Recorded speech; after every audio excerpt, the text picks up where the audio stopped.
আমি এই মুহূর্তে রয়েছি হযরত শাহজালাল আন্তর্জাতিক বিমানবন্দরে। এখানে কিন্তু আমরা দেখতে পাচ্ছি যে মধ্যপ্রাচ্যে যে সংঘাত চলছে, সেই সংঘাতের পর থেকে কিন্তু বিভিন্ন দেশের বিমানের যে শিডিউল সেটি বিপর্যয় হচ্ছে। এতে করে কিন্তু দেশের দূর দূরান্ত থেকে যাত্রীরা যে আসছে তারা কিন্তু এসে কিন্তু চরম ভোগান্তিতে পড়ছে। কিন্তু তারা বলছে যে এই জায়গায় তারা যে বিমানবন্দরে আসছে, এই বিমানবন্দরে আসার আগে যে তারা যে সকল ট্রাভেল এজেন্সি থেকে টিকিট করেছে তাদেরকে আগে থেকে কোনো রকমের সতর্কতা দেওয়া হয়নি। তাই বিধায় তারা নির্দিষ্ট সময় বিমানবন্দরে এসছে এবং তারা কিন্তু কোনো রকমের নোটিশ ছাড়াই কিন্তু তাদেরকে এখন কিন্তু এই যে বিমানের শিডিউল বিপর্যয় হয়েছে সেটি তাদেরকে এখন জানানো হচ্ছে। তো আমি একজন যাত্রীর কাছে জানতে চাইবো যে আচ্ছা, আজকে আপনারা এসে কি দেখলেন এবং কোথা থেকে এসেছেন? আমি 2 দিন আগে আসছি। আমার কালকের এখান থেকে বলতে আছে চলে যাও। আমি বলছি আমাদের বাড়ি মঠবাড়িয়া, বরিশাল পিরিজপুর জেলা। কয় ওকে। আমার একটা নাম্বার দিয়েছে, নাম্বারে ফোন করছি। আমি চলে গেছি, 1 ঘন্টা বাকি আমার রুমে যাইতে। তখন ফোন দিয়েছে যে তোমার কাল 9টায় ফ্লাইট। আজকের আই দেখি আমার ফ্লাইটের ওঠে না। এখন আমি খুব এতে আছি। আমি 2-10,000 আইতে খুব রুম ভাড়া নিতে আছে, এখানে বোর্ডিং ভাড়া নিতে আছে 500 টাকার ভাড়া 2000। বহুত আমরা লঞ্চনা করতে আসছি।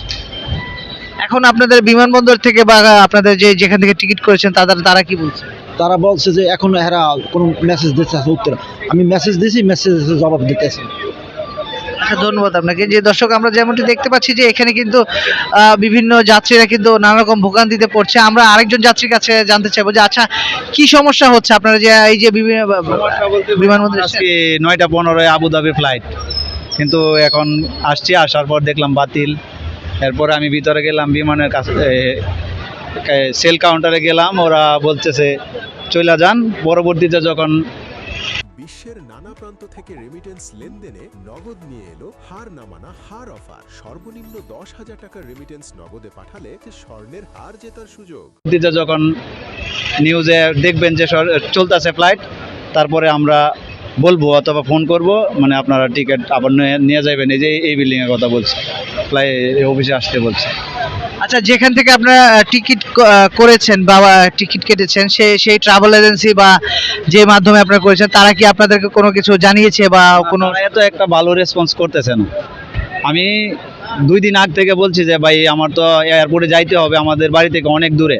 তা আপনারা যদি আমাকে আগাম কিছু জানান তাইলে আমি হয়তো যাবো না, আমার এতটা হ্যারাসমেন্ট হইতে হবে না। কিন্তু উনি এখন আমি 300 ফিটে আসার পরে উনি মেসেজ করছে যে আপনার ফ্লাইট বাতিল।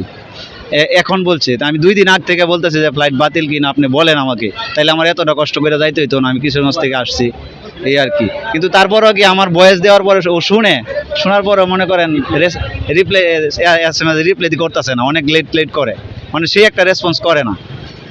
তাহলে এখন কর্তৃপক্ষের কাছে আপনাদের দাবিটা কি আসলে? আমি লাস্ট ইয়ার আমি এয়ার আরাবিয়া টিকিট কাটে আসছি, কোনো কারণে 3 দিন ওদের ফ্লাইট মিস্টেক ছিল, কিন্তু 3 দিন পরে ওনারা নিজ দায়িত্বে আমার ফোনে মেসেজ করে আমার হোয়াটসঅ্যাপ নাম্বার নিয়ে আমাকে টিকিট দিচ্ছে। কিন্তু বাংলাদেশ বিমান এরকম করছে না, মানে সেই সার্ভিস ভালো দিচ্ছে না আর কি।